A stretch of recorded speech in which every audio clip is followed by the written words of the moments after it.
Speaker sir, केवल एक प्रश्न का जवाब ओवैसी साहब दे दें कि बाबर को वो आक्रमणकारी मानते हैं या नहीं मानते? पुष्पमित्रा संघा को आप क्या मानते हैं? बताओ, पुष्पमित्रा संघा को आप क्या मानते हैं? जम्मू के वो कश्मीर के वो राजा को क्या मानते हैं जिसके पास एक फौज थी मंदिरों को तोड़ने के लिए? आप क्या मानते हैं? यही तो मैं कह रहा हूं कि निशिकांत दुबे 47 में आजादी मिली असदुद्दीन ओवैसी से बाबर की बात पूछ रहे हैं। तुम गांधी की बात पूछते, तुम बोस की बात पूछते, तुम जलियांवाला बाग की बात पूछते, तुम काला पानी में जो मुसलमान शहीद हो गए उनकी बात पूछते, मगर बाबर की बात पूछी जाती है। मेरी फिक्र में मेरा ईमान मुझे कहता है कि जिस जगह पर मस्जिद थी, है और रहेगी, बाबरी मस्जिद है और रहेगी। बाबरी मस्जिद जिंदाबाद, जिंदाबाद, भारत जिंदाबाद, जय हिंद।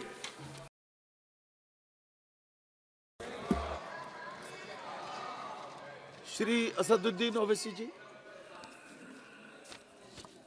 मोहतरम चेयरमैन साहब, आपका बेहद शुक्रिया।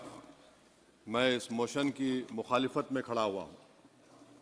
सर, मैं शुरुआत में हबीब जालिब का एक शेर पढ़ना चाहता हूँ। आप उर्दू जानते हैं और लॉ मिनिस्टर भी उर्दू जानते हैं। हबीब जालिब ने कहा था कि हुक्मरान हो गए कमीने लोग, खाक में मिल गए नगीने लोग, हर मुहिब वतन जलील हुआ, रात का फासला तवील हुआ, आमिरों के गीत जो गाते रहे वही नामो दाद पाते रहे, रहजनों ने रहजनी की थी, रहजनों ने रहजनी की थी, रहबरों ने भी क्या कमी की थी। सर, मैं अभी सुन रहा था हमारे शिंदे ग्रुप के शिवसेना के पार्टी लीडर अपनी तकरीर कह रहे थे। कहा कि 6 दिसंबर में जब बाबरी मस्जिद को शहीद किया जा रहा था तो उस वक्त के वजीर आज़म नरसिम्हा राव पूजा कर रहे थे। आप ही ने कहा और कहा कि वो डिस्टर्ब नहीं करना। तो ये बड़ा अजीब मौका है कि बीजेपी की ताईदी पार्टी ये कह रही है कि नरसिम्हा राव ने कहा कि मुझे डिस्टर्ब मत करो, मैं पूजा कर रहा हूं, और जिसने रथ यात्रा निकाला, इन दोनों को मोदी सरकार ने इस मुल्क का सबसे बड़ा सिविलियन अवार्ड दे दिया, सबसे बड़ा सिविलियन अवार्ड दे दिया। तो ये बताता है कि इंसाफ जिंदा है या जुल्म को बरकरार रखा जा रहा है। तीसरी बात यह है कि सर, इस ऐवान में सियासी पार्टियां आएंगी, चले जाएंगी। आप आए, मैं आया, हम भी चले जाएंगे। मैं जमीन की ग़िज़ा बन जाऊंगा, ये ऐवान तो बाकी रहेगा। मगर सर, मैं ताजुब कर रहा हूं कि लोकसभा मुख्तलिफ आवाजों में कैसे बोल सकता है। लोकसभा तो एक ही आवाज में बोलना चाहिए, और लोकसभा भी भारत के संविधान आइन के बेसिक स्ट्रक्चर का ताबे है।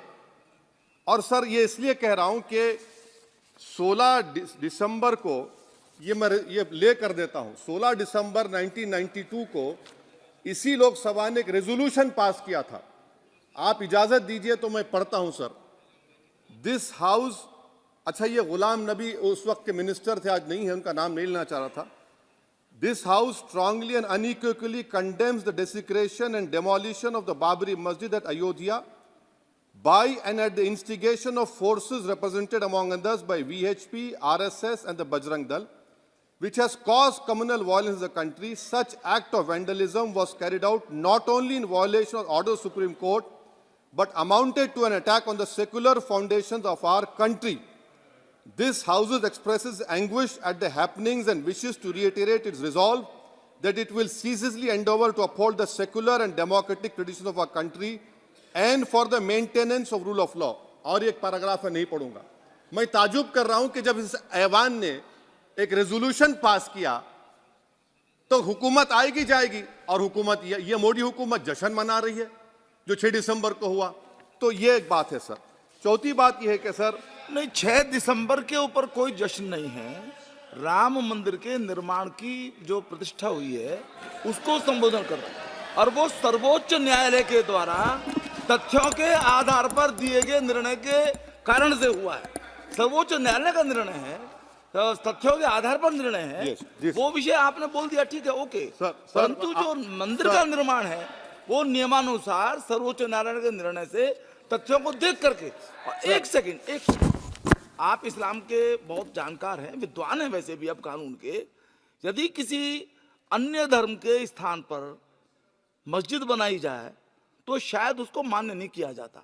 अभी एएसआई ने, सुप्रीम कोर्ट ने स्वीकार किया है कि वहां पर राम मंदिर था। तो इस विषय केवल ये है कि वहां पर राम मंदिर ठीक बना कि नहीं बना, वो विषय हो गया। तो कृपया इस पर यदि आप कुछ बोले तो बोले प्लीज। सर, मैं आपको गलत साबित कर दूंगा सर। और मैंने रुक तो जाइए बड़ी इज्जत के साथ सर, मैं आपकी बड़ी इज्जत करता हूं सर। आपको मैं कोट कर रहा हूं सुप्रीम कोर्ट का जजमेंट, पैराग्राफ 1222 रोमन 17, उसमें लिखा गया है the destruction of the mosque took place in breach of the order status को and the assurance given to this court, the destruction of the mosque and obliteration of Islamic structure was an egregious violation of the rule of law. Egregious का मतलब जो छोटी मोटी अंग्रेजी में आती है वो क्रिमिनल एक्ट कहा। और सर आपने कहा था कि वहां पर मंदिर को तोड़कर बनाया गया। सर मैं आपके सामने ये तमाम चीजें लेकर दूंगा, सुप्रीम कोर्ट के जजमेंट के पैराग्राफ्स हैं जिसमें सुप्रीम कोर्ट ने एएसआई की रिपोर्ट को नकारा। उन्होंने कहा कि मंदिर को तोड़कर मस्जिद नहीं बनाई गई थी। सुप्रीम कोर्ट ने कहा, सुप्रीम कोर्ट ने कहा। अब और मैं रख दूंगा, आप पढ़ लीजिए। अच्छा सर, मैं अपनी तकरीर पर आ जाता हूं सर। तो मैं अपनी बात कर देता हूं सर। तो मैं ये पूछना चाह रहा हूं कि क्या मोदी सरकार एक समुदाय, एक मजहब की सरकार है या पूरे देश के मजाहिब को मानने वालों की सरकार है? जिसको नहीं मानते उनकी सरकार है, हमको बता दीजिए। क्या मोदी सरकार सिर्फ एक फिक्र और नजरिया हिंदुत्व की सरकार है? क्या इस देश का, इस गवर्नमेंट ऑफ इंडिया का कोई मजहब है? इस वतन अजीज सबके मजहब को मानता है। सर मेरा मानना है कि इस देश का कोई मजहब नहीं है। क्या ये सरकार 22 जनवरी का पैगाम देकर यह बताना चाहती है कि एक मजहब को दूसरे मजहब के मानने वालों पर गलबा और कामयाबी मिली? क्या आइन इसकी इजाजत देता है? क्या ये पैगाम आप जब ऐवान से दे रहे हैं तो 17 करोड़ मुसलमानों को आप क्या पैगाम दे रहे हैं, ये मैं आप पर छोड़ता हूं। सर 49 में धोखा हुआ, 86 में धोखा हुआ, 92 में धोखा हुआ, 2019 और 22 में भी इस ऐवान के जरिए हमको धोखा दिया जा रहा है। और अफसोस के साथ कहना पड़ता है सर कि मुस्लिम अक़लियत को हमेशा ये कहा गया कि तुमको भारत के शहरी बरकरार रहने के लिए एक बहुत बड़ी कीमत तुमको चुकानी पड़ेगी, और हम पर इल्ज़ाम लगा दिया गया। सर क्या मैं बाबर का स्पोक्स पर्सन हूं? क्या मैं जिना का स्पोक्स पर्सन हूं? क्या मैं औरंगजेब का स्पोक्स पर्सन हूं? बताइए सर, आखिर मैं कहां तक आप मुझे लेकर जाएंगे? दूसरी बात यह है सर, दूसरी बात यह है कि फिर 6 दिसंबर के बाद देश में फसाद हुआ, नौजवानों को टाडा में डाला गया जो बूढ़े होकर निकले। यकीनन आपकी सरकार नहीं थी, आपकी सरकार नहीं थी। अच्छा, बल्कि मैं तो मर्यादा पुरुषोत्तम राम की इज्जत करता हूं, मगर मैं नाथूराम गोडसे से नफरत करता हूं। मेरी नस्लें नफरत करती रहेंगी क्योंकि नाथूराम गोडसे ने उस शख्स को गोली मारी जिसके जबान से आखिरी लफ्ज निकले हे राम। सर छठी बात यह है कि 87 में मलियाना हाशिमपुरा हुआ, 83 में नेल्ली हुआ, 44 में जम्मू में नस्ल कशी हुई, 2022 में हल्दीवानी में कत्ल हुआ। इतने धोखे सबसे बड़े किसको दिए गए? असदुद्दीन ओवैसी को दिए गए। मगर फिर भी मुझसे ही कहा जाता है कि वफादारी को तुम साबित करो अपनी ओवैसी। सर आज भारत के 17 करोड़ मुसलमान अपने आप को अजनबी और एलिनेट महसूस कर रहे हैं। मैं बहुत बड़ी नाइंसाफी होती है, सर ये कोई तारीखी नाइंसाफी को इंसाफ नहीं किया जा रहा है, स्पीकर बल्कि सर, अंग्रेजी में। स्पीकर सर, केवल एक प्रश्न का जवाब ओवैसी साहब दे दें कि बाबर को वो आक्रमणकारी मानते हैं या नहीं मानते हैं? पुष्पमित्रा संगा को आप क्या मानते हैं? बताओ, पुष्पमित्रा संगा को आप क्या मानते हैं? जम्मू के वो कश्मीर के वो राजा को क्या मानते हैं जिसके पास एक फौज थी मंदिरों को तोड़ने के लिए? आप क्या मानते हैं? यही तो मैं कह रहा हूं कि निशिकांत दुबे 47 में आजादी मिली, असदुद्दीन ओवैसी से बाबर की बात पूछ रहे हैं। तुम गांधी की बात पूछते, तुम बोस की बात पूछते, तुम जलियांवाला बाग की बात पूछते, तुम काला पानी में जो मुसलमान शहीद हो गए उनकी बात पूछते, मगर बाबर की बात पूछी जाती है। तो सर मैं आपको बता रहा था, खामखा डिस्टर्ब किए सर, मुझे मेरा वक्त ले लिए निशिकांत दुबे। सर मैं आपसे कह रहा था, मोदी हुकूमत ये पैगाम दे रही है भारत के मुसलमानों को कि जान बचाना है या इंसाफ चाहते हो। मैं कह रहा हूं, मैं भीख नहीं मांगूंगा, मैं इस नंगी तासुब को कबूल नहीं करूंगा, मैं दूसरे दर्जे के शहरी के मौक़िफ़ को कबूल नहीं करूंगा, मैं अपनी शनाख्त को नहीं मिटने दूंगा। अब मैं झूठी और दिल फरेब बातों पर हरगिज भरोसा नहीं करूंगा। मैं वो काम नहीं करूंगा जो बीजेपी और नाम निहाद सेकुलर पार्टियां चाहती हैं। मैं वो काम करूंगा जो आपको पसंद नहीं है, संविधान के दायरे में रहकर। सर कंक्लूजन में मैं आपको बताना चाहता हूं कि आज इस देश को किसकी जरूरत है? इस देश को अयोध्या में, तारीख शायद नहीं पढ़ते होंगे, मौलाना अमीर अली कौन थे, पुजारी बाबा रामचरण दास कौन थे? अयोध्या के पुजारी थे। दोनों ने मिलकर अंग्रेजों के खिलाफ जंग लड़ी थी और दोनों ने, अंग्रेजों ने इनको गिरफ्तार किया और एक पेड़ पर मौलाना अमीर अली को और पुजारी रामचरण दास को फांसी दे दी गई। देश को इनकी जरूरत है।